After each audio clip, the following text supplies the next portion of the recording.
the record button so that we can have a recording of this. Hopefully I did that right. Um, so let's start, I think, in terms of the questions that you all were given. I want to start at the bottom regarding kind of that timeline for application. I know that's coming up. So when should our teacher candidates be ready to start applying for jobs in your schools or districts? Yes, Susie, go ahead. Yeah. Oh, you're muted. There we go. In Fayetteville, it is all an online application process. There is an assessment now that our district is asking teachers to take as a part of their application process. And you can apply at any time. I would go online, and if you're interested in applying at Fayetteville, look at the application process, get an idea of what that looks like. And then when you're ready, this spring, I would go ahead and apply sooner than later. It will have your credentials and your information, so they will be aware that you might not be fully certified yet, but you will be.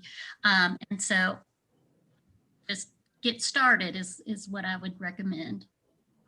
Excellent. Thank you. I would agree with Susie 1,000%. Go ahead and, be proactive so you can, get the right fit. It's all about the right fit for the right place, right? It's not just about getting a job. That's my biggest recommendation. And P Ridge works similar. Just go ahead and apply, because we'll start looking probably in the spring, because, we have to compete with the Big Four. So go ahead and put in your application and, reach out to principals. Don't be afraid to reach out to a principal, because they're looking and they want that ambition. So don't be afraid to put yourself out there. Awesome. And I think in Springdale is very similar to all locations. One thing that I want to really hit on with what Angie said is also that you need to kind of have an idea. You don't want to put an application in for a job that maybe you're not really prepared to take. For example, when I was looking for jobs years ago, I knew that I did not have the skills at that time to work in a classroom with severe and profound disabilities. So make sure that you kind of know your strengths and your weaknesses. You can obviously learn those things, but there are some settings that are a little bit more complicated, a little bit more in depth, that you need to have, the skill set and kind of be ready for that position. Also, begin that interview process. Numbers for districts are based on class loads, case loads. So there might be a position that's open, like right now, maybe a teacher they know that's leaving or retiring or transitioning to a new school district or school within Springdale. And you want to, if that's posted, then most definitely get on that. A lot of times, and it's not disheartening, don't think it's disheartening, but we look at numbers every month, and we are projecting numbers right now for next year. And if we see that we have so many inclusion classes, resource classes, self-contained classes, we have certain numbers that we can't go over without para, support. So that's going to push into trying to hire a new teacher for that position. So don't be discouraged if you're applying in the spring. Go ahead and keep looking at those job boards and see what's coming up, because anytime in June, July, even August, at the last 2 days before school starts, you could actually, get an interview. And I know that's stressful because you're waiting, waiting, and it's a waiting game. But don't be afraid to put yourself out there, all summer long, and keep checking those boards in the areas that you're interested in applying for. Excellent. So along those lines, in preparing for that application process and, creating that resume to submit, what are some of the things that you interview committees, selection committees are looking for in that resume that could potentially help our candidates stand out or show that they're a good fit for that particular position? I'll go ahead and start again.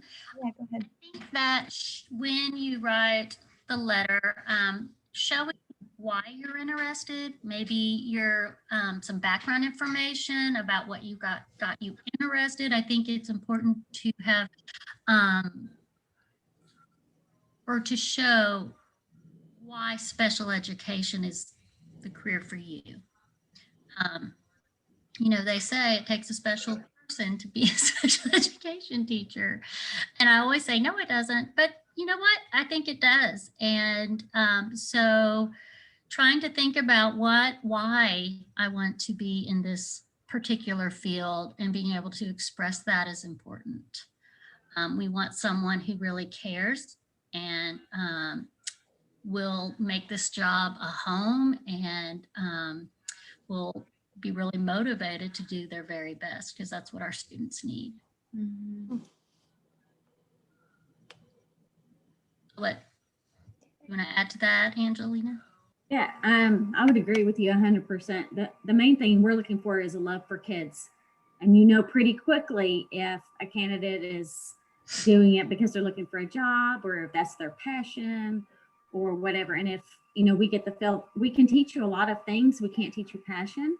So if you have that, that's the number one thing we're looking for. And just flexibility, you know, because you can get into a job like Ms. Smith was saying, you were hired for a resource position 5-6, and then all of a sudden the number flips and says, well, you're not going to be in that building. Now you're going to be in this other one. So just keep it open and you'll find your right fit and your right rhythm. I think that's the biggest thing, to just love those babies because the work is hard, but it's amazing.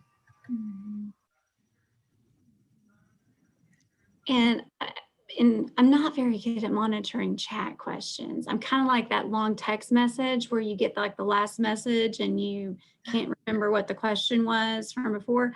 I apologize for that. Technology, you know, is just above my head sometimes.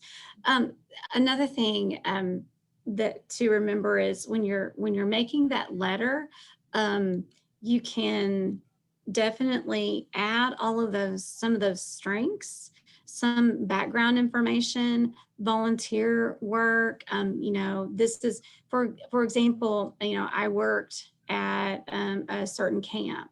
And when I was, you know, 16, 17, 18 years old, and I found this passion, or maybe I have a family member that has a form of a disability, and it's given me more power and more promise and more passion and in meeting the needs of not just my family member, but growing and learning in those areas. Volunteer work is very important, your background, strengths, weaknesses, and also why you want, if you're applying for a specific district, why you want to teach in that district. So really get some background information, look at the demographics of the school district and make a case for you know, why you want to work in a school that has, you know, basically you're at 25%, you know, non-white students, or you have an 85% free and reduced lunch group. So, you know, those districts need great teachers and teachers that have passion and understanding and those, so to really put that stuff out there. And when you are looking at websites to see what jobs are opening, you can search most generally certified positions in Springdale, Arkansas, Springdale Public Schools. There are certified positions in, you know, Farmington Public Schools, and it'll give you a website and you can see all those positions that are open. Excellent. Great advice. So moving on to a question that's been posed in the chat box and also listed on the panel questions handout. How do you suggest the candidates prepare for the interview? What should they bring anything with them? You know, what preparation do you recommend for that interview? I think Dr. Smith shared some great information just now about learning about the district, the demographics, being able to express that you have done your research by answering questions with knowledgeable information about the district and including that in the conversations. And I saw that Dr. Bassett also in the chat shared that, you know, be ready, dress to impress, always bring what you can bring to be proud of. And just come thinking about how are you going to share and express how your strengths are going to help that school and impact their special education program. Yeah. Excellent. Any other thoughts, Dr. Bassett or Ms. Smith? I would agree with Susie too. Like I said before, we can teach you a lot, but just showing that, you know, teamwork makes the dream work, right? So knowing that you're a team player and that you're willing to work with the gen ed teachers and be flexible is a lot more impressive than a binder. That's my personal opinion. You can bring one with your coursework with it, but I'm going to know if I talk to you about, let's say, map data. And if you don't know, it's perfectly fine to say, I don't know. That's okay. But if you say, you know, I worked with third graders and they grew, and it doesn't matter the assessment, they grew from this to this. Well, how did that happen? Talk to us about that. Because those are questions gen ed teachers are going to ask you the same thing. And they'll likely be on the panel. So that's my best advice. Just be yourself. But Susie gave a great point. Do your homework about that district because we're all different, right? So just know a little bit about what you're getting into. And I think in adding to that too, I've been in several interviews over the last years. And the one thing is that, you know, do you have any questions? And a lot of people don't have questions. You guys have a lot of questions. You know, I hear the questions from my interns all the time. Make a list of those questions. And as you go through the conversation, you're doing the interview, you know, you can check them off. It's okay. It's okay to say, give me just a minute. I think this was one of my questions. Let me check that off. Be relaxed. I know it's hard not to be nervous, but be relaxed and go through all those questions. Make questions. For example, what resources are available to me if I am teaching resource English? Is there a curriculum? Is it something that's shared with the type of a reading program that I'm going to need to learn to use? Is it available to me? What are the technology facets of what I'm working with? What do I need to be able to know? Do I need to know Schoology? Do I need to know Seesaw? Do I need to know Google Classroom? Don't be afraid to, you know, reach out and say, what are the things that I need to know? And if you don't know anything about those, then definitely say, I'm willing to learn. You know, I will take professional development hours. I'll, you know, do like a webinar or something like that. Don't be afraid to that you don't know, but that you're always you're willing to work with that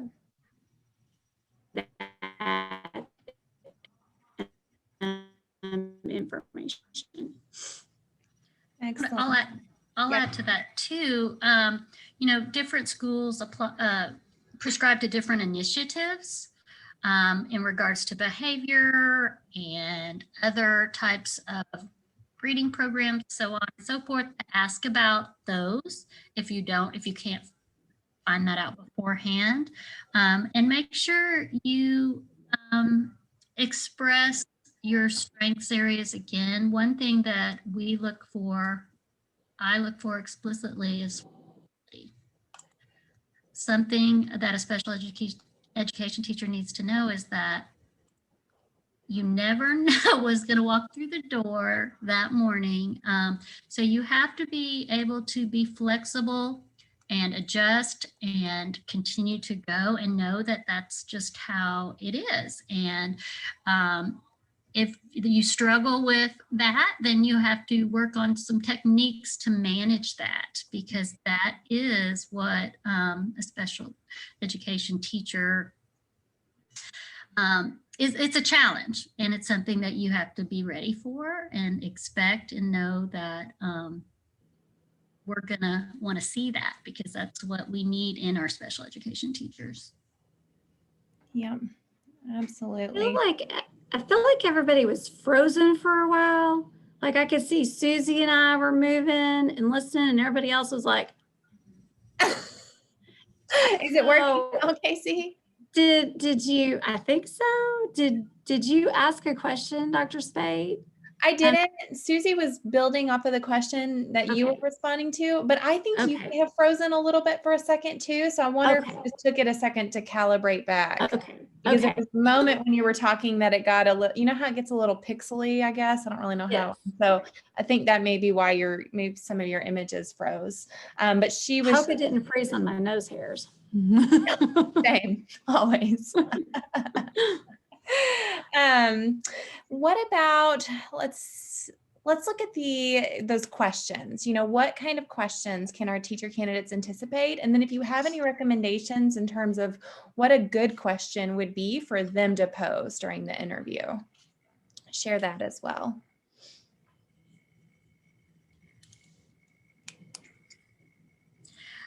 Some questions that we like to know is, how do you see yourself fitting in a team, a school team, a professional learning committee? What do you know? What are your experiences with professional learning committees? As well as asking about communication skills. That is another area, not a criteria, but something that can benefit you, as well as is necessary to manage a caseload of students and their needs. Because you know they're going to other classes and you have to work with those teachers.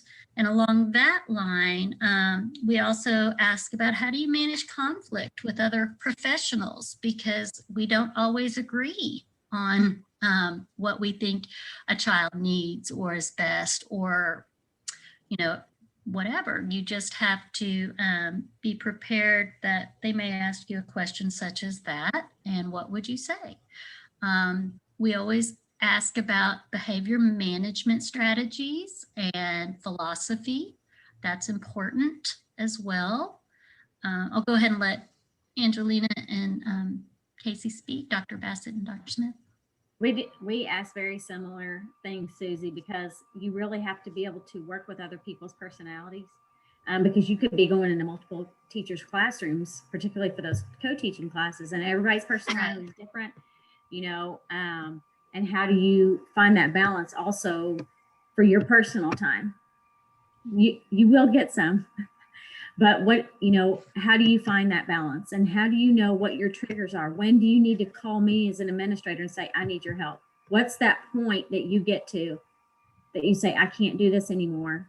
Because what we don't want you to do is run, burn yourself out, when we could have stepped in easily and given you some tools or given you a mentor, or something like that. So it's really important for you to say, this is my trigger. We all have something different. Casey and I have completely different triggers, and that's perfectly great. That's why teams work. So you just have to be able to say, this is when I need help, because it doesn't always happen. And, Susie, I'm sure, sees it every day. She's like, why didn't they just come and ask me? So that's super important. And I think communication is the #1 tool. #1. If you can do that, a lot of things can be avoided. Casey?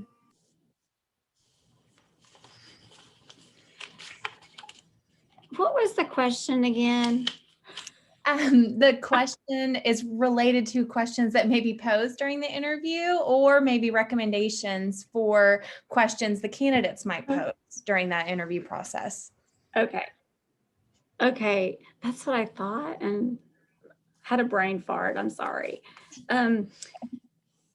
One of the questions that we always pose is, how do you build a culture of learning in your classroom? How are you going to incorporate the different needs, the different cultures, the diversity, maybe the different behavioral needs in your classroom, where if, like, for example, in a self-contained classroom, we have non-readers to, like, first or second grade.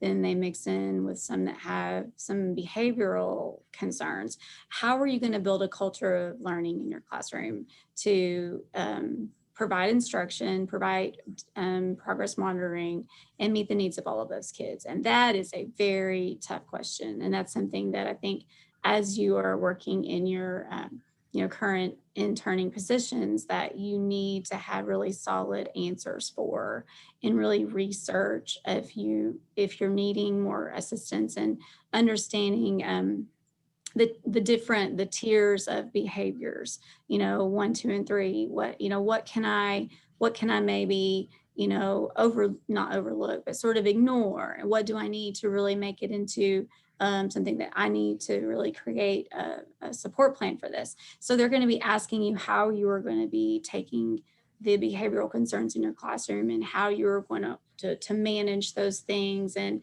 not just that, but label them as tier 1, 2, and 3 behaviors. Tier 3 obviously require a lot more supports, and you may have to get into behavioral analysis, bring in some special people and stuff. So know when that happens that you can ask for help with that also.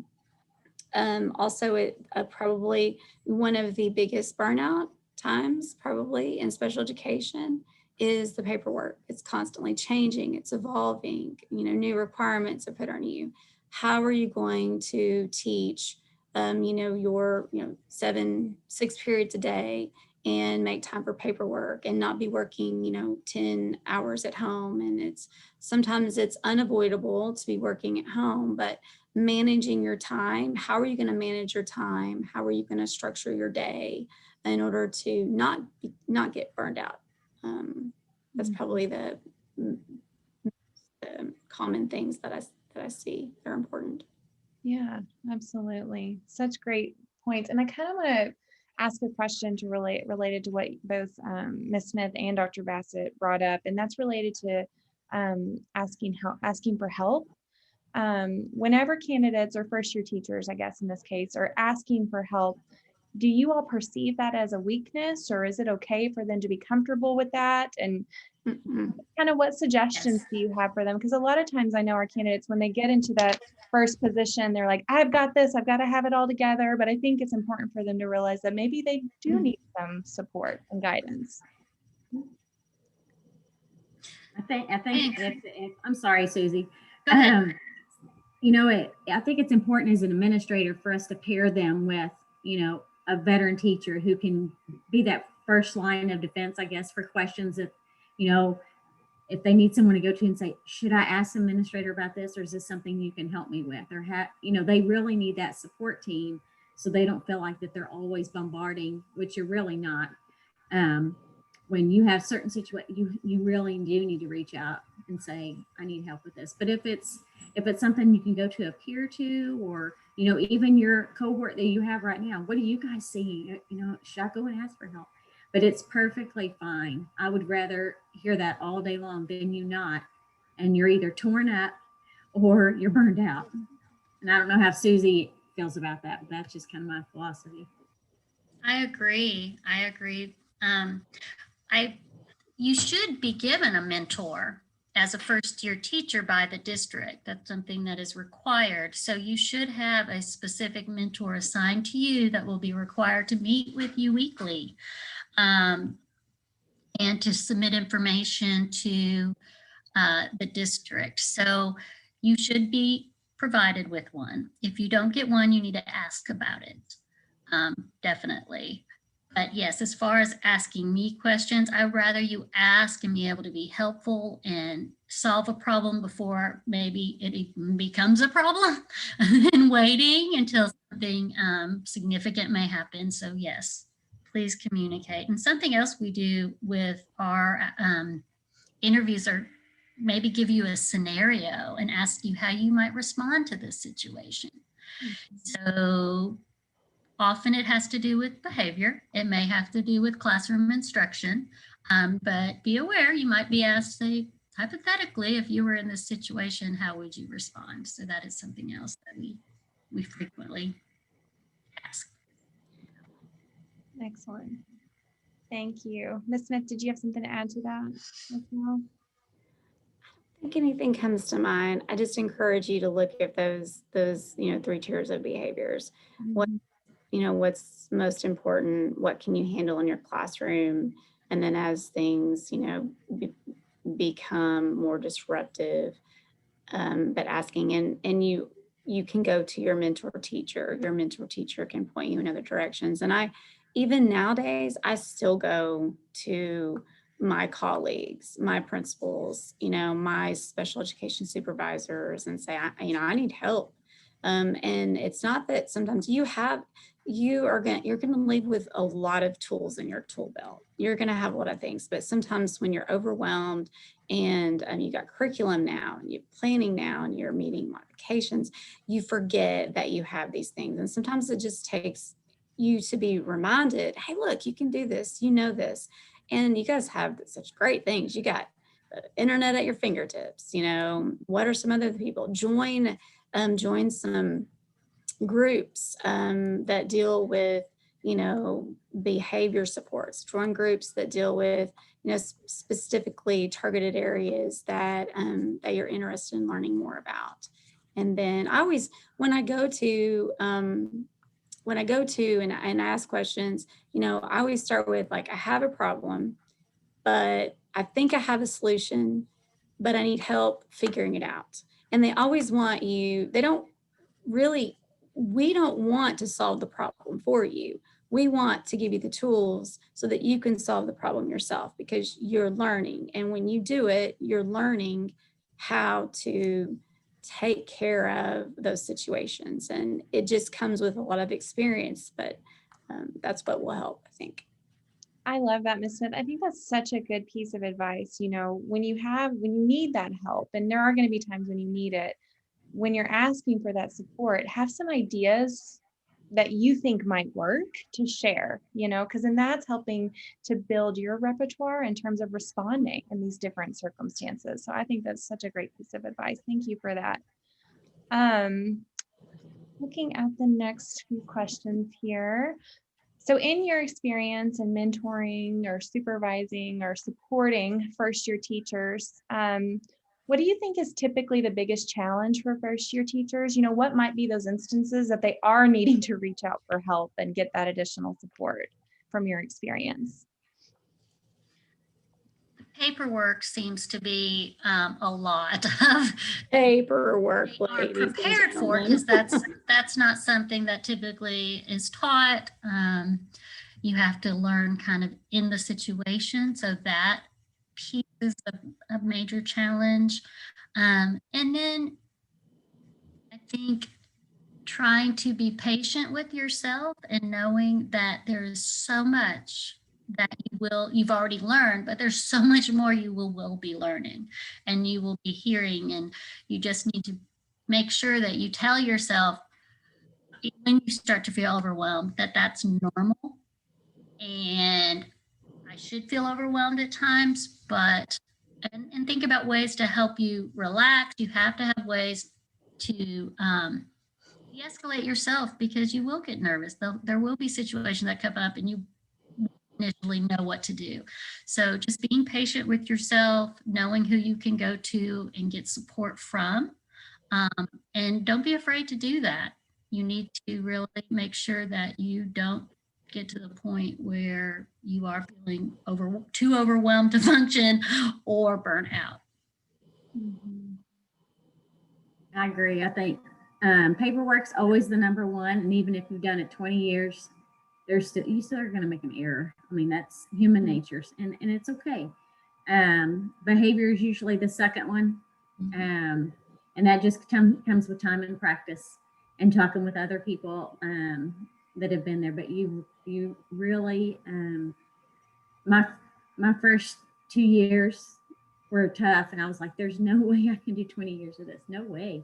But you can. You're going to get through it. You're going to, shed some tears and, maybe have some beverages, and that's okay. But you have everybody here to help you. And even if you don't work for that district and you happen to have, I have connections with a lot of people here, and I'm so grateful that I can reach out still and say, can you help me with a situation. But you do have to, like Susie said, take time for yourself, and it's going to be okay. And you're going to make errors. Everybody does. Every person. And I thought, I'll be honest with you, the first year that I taught, I thought I had all my poop in a group, right? Yes. I, A+ student. I have my own personal children who have disabilities. I had all the things. Number one, that door shut on August 19th. I didn't have it together.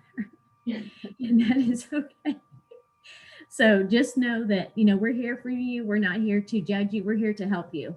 And please just reach out to any of us and we'll be more than happy to help you. Exactly. And also I tell Tiffany and I tell Nyla, I've told all my interns, do as I say, not as I do. Don't push yourself too hard. It's gonna be there tomorrow. Organize your time, plan ahead, be ready for what's coming up, and celebrate the baby steps, celebrate the milestones, celebrate the situations in your classroom where you actually, a student who's not said a word and the whole time, and all of a sudden they leave and they say, "Bye, Miss Smith." I'm like, whoa, you just want to cry. Your kids are having a conversation about a novel, and that's never happened. You've tried and you tried. Celebrate the little things always. Celebrate yourself. Take time for yourself. It will always be there tomorrow. And a fresh brain can look at things in a whole new perspective. Absolutely. Such great advice. I think I'm looking at our list and we've covered most of the questions in one way or another. I guess I can open it up to the teacher candidates. Do you guys have any questions remaining for our panel, things that have come up in our discussions?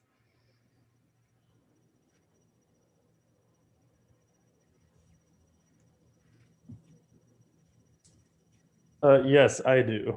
Go ahead, Blaine. I mute myself there. I think my biggest one, and I did ask it in the chat earlier, is I have had some just financial difficulties getting to the praxis and taking those tests. Is it okay to even start applying, like, say today after our meetings? And is there a way to explain that even though I have not taken the praxis, I'm in that process?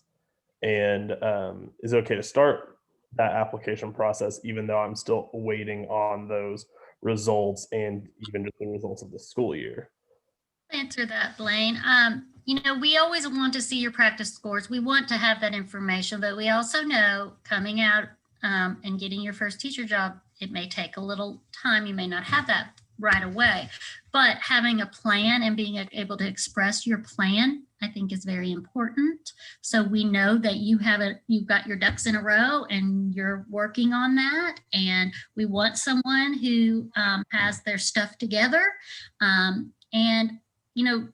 Just make sure you can fill out the application. So I encourage you to look at it the best of your ability and be able to have a plan for anything that you feel like you may not be able to fully express or concern you have about a part of the application. Kind of think about, if I don't have this piece, how am I going to get it? And what is my plan? So when asked, you seem prepared. Thank you very much. Mm-hmm. I also had a question. Go ahead, Hannah.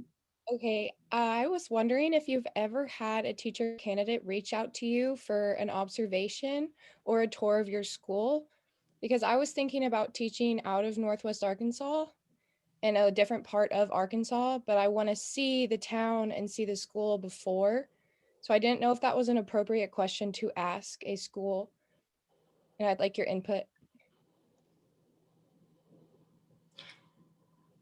I don't know. I don't see anything wrong with it. I don't see anything wrong with it. And I've never heard that question before. It's an excellent. No, I haven't. So I would reach out, definitely just reach out to the school and just let them know exactly what you told us and see what they think.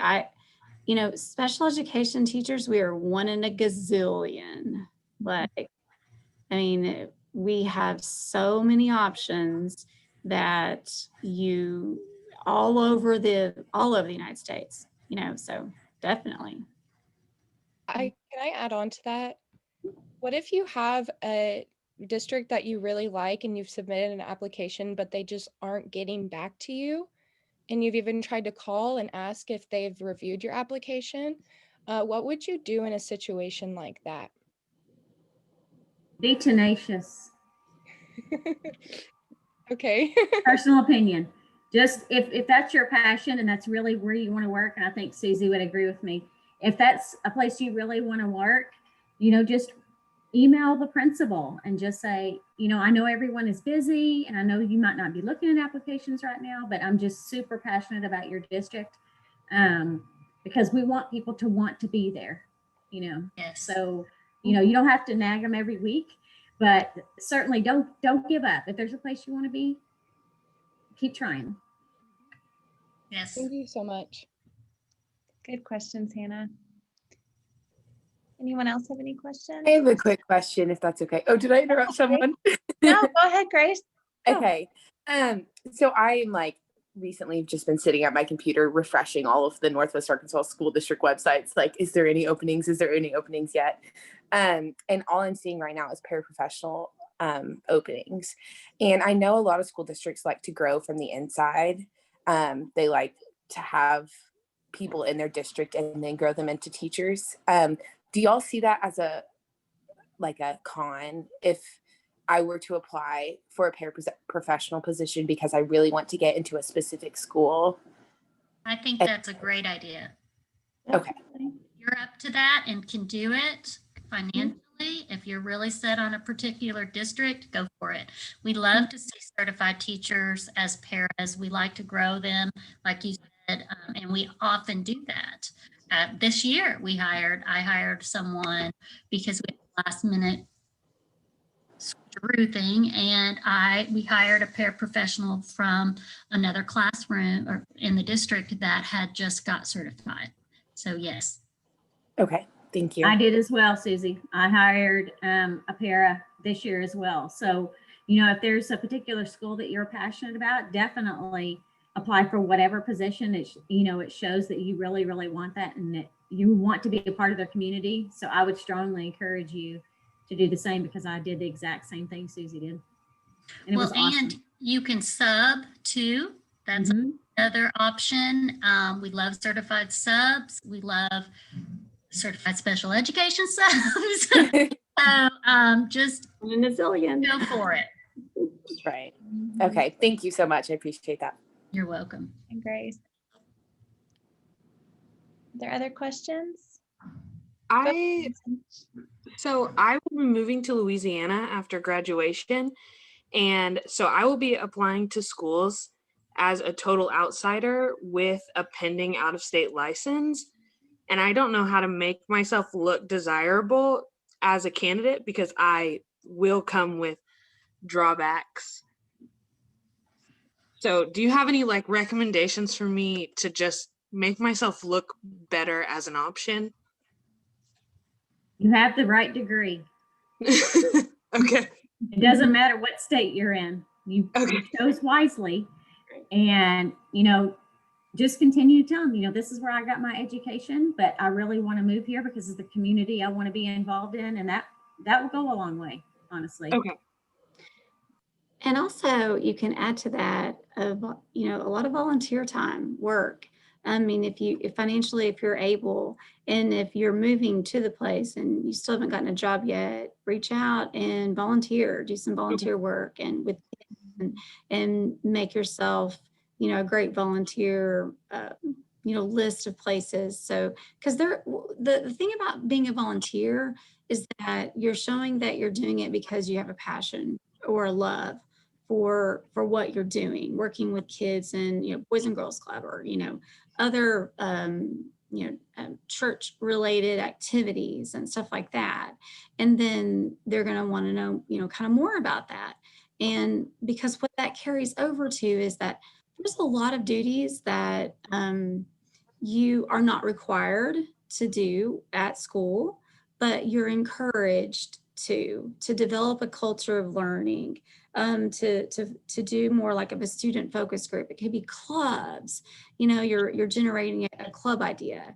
You're, let's say you're going to run the concession stand for volleyball, basketball, football, whatever. So make yourself available for all different areas. And that just shows that you're really honestly, your intention is to be a part of a school family. Okay.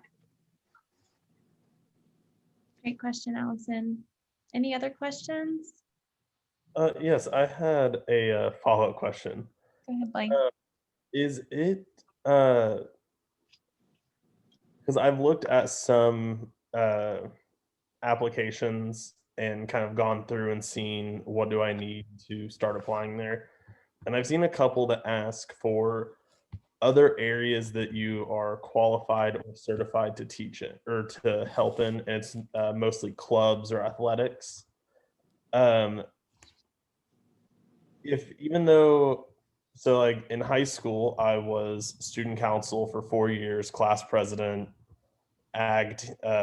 in ag, would that be considered qualified to put in for like having experience with not special education, with student council, or being able to participate and help with that program? Yes. Club? Definitely. Cheer, dance, same way. Exactly. Okay. Any experience?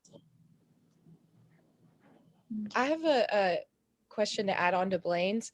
I worked in a lot of customer service, like fast food places, and I didn't know if that would be like something I could put on my resume to like also add to that kind of credentials, because I've worked in a lot of customer service, but I haven't worked like in a lot of settings with children. I don't know. I kind of wanted to get your input on that too. I would use that as a reference to how you are able to work well with people and communicate, and you have experience with dealing with people that may not be satisfied.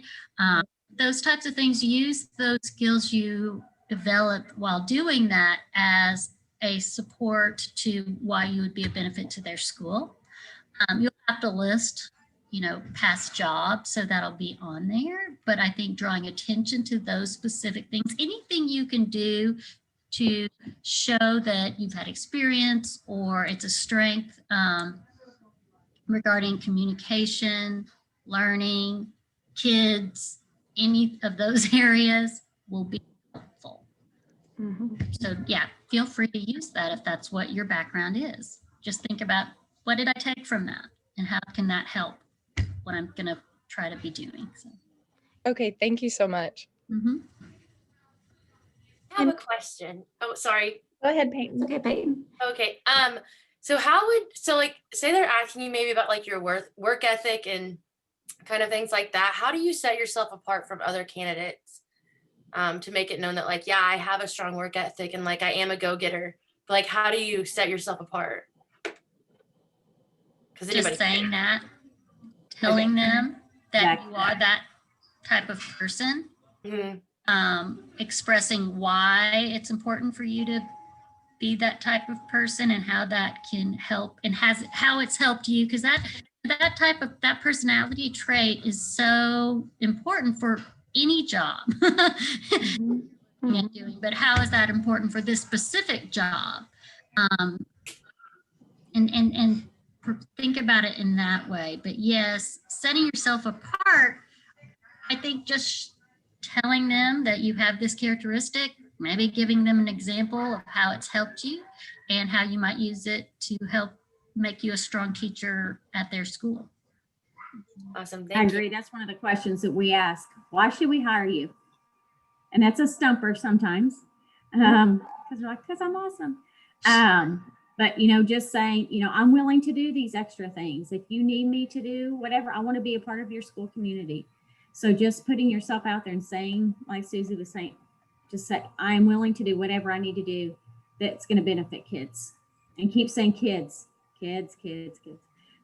Because it truly gets down to, when we looked at, 20 applicants, who came a little bit early to the interview and wasn't late, who was dressed the most, and they might not have been the best candidate, but in my mind, that stood out as, wow, they really want this, and we can work on the weaknesses, but they showed those characteristics. So that's a great question, Peyton. Yep. And since you're obviously going to have your current mentor teachers that they will contact and get information for, and the other maybe places that you've done observations and you've had cooperating teachers there, they're going to reach out to those people. But your work history can also be very important because you're young, relatively young. What you don't want to make sure that you put on your application is a long, lengthy list of places that you've worked, but you haven't worked at those places very long. So you can avoid, we don't want to see like breaks in services jumping from one job to another, like really quickly, because then we're going to question whether or not, was there an issue that came up. I mean, if it's one that you're moving, that's different. We move to a different state, or we move to a different town, whatever.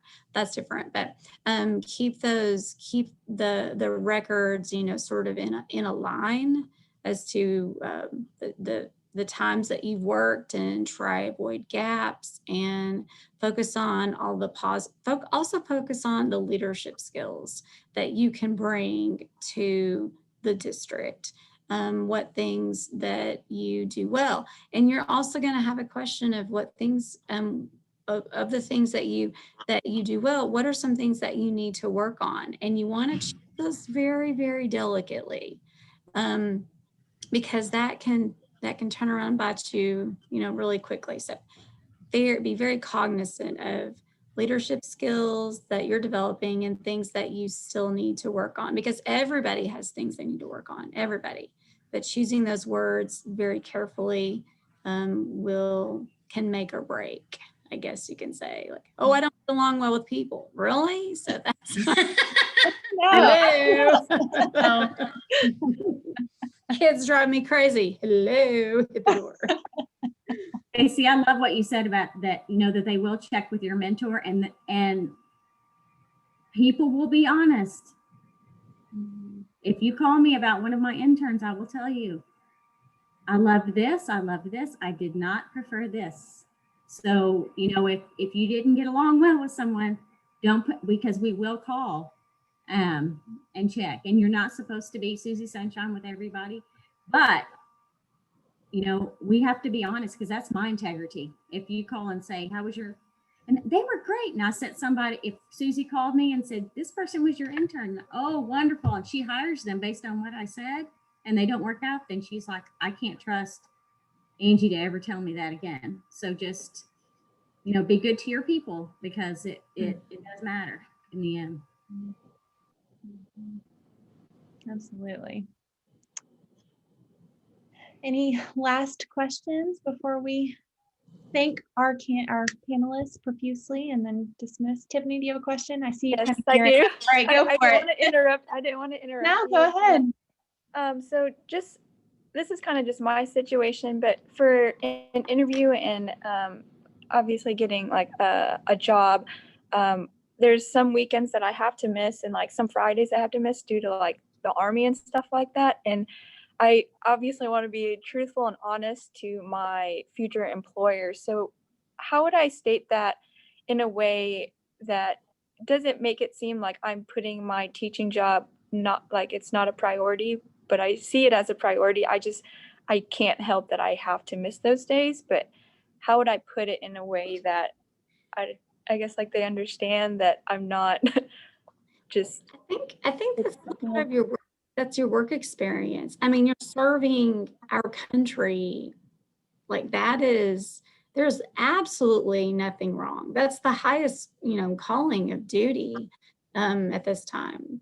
And they're going to probably want to know more about, how did you decide to, be involved in this? How, what are the strengths? What are your assignments? That kind of stuff. I think that's, you're going to be wowed. That's going to wow them in general. They're not going to consider the things that, okay, weekend wise, and they might say, how are you going to be able to juggle? And you'll say, I have a plan, I'm organized, I know I keep up.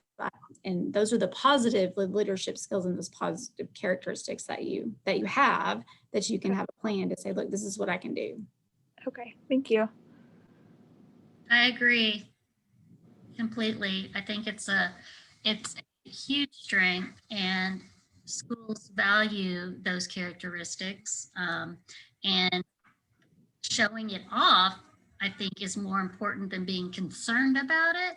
Just like she said, if they ask you, how will you be able to manage this, have a good answer prepared for that. Yes, ma'am. Thank you. Mhm. All right, I think we have time for one last question if anybody has one. Is there anything too small to put on an application as far as experience? Like even if it was substitute teaching for a year and a half, or working at a summer camp for 2 summers. Those are not small things. Those are not small. Anything relevant to your job that you're going for, any of that experience is always helpful.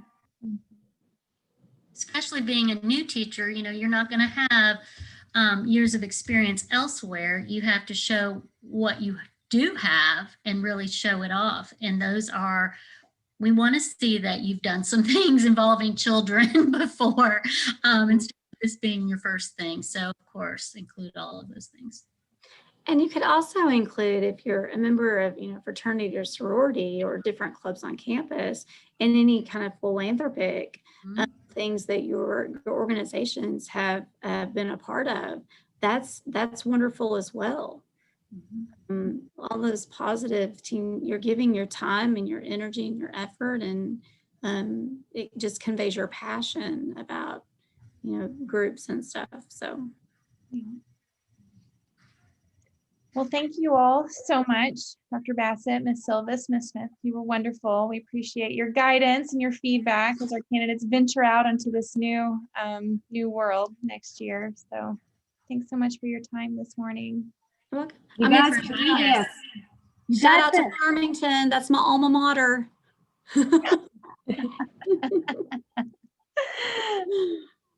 You all will be great. Yes, you will. Have confidence. Yeah.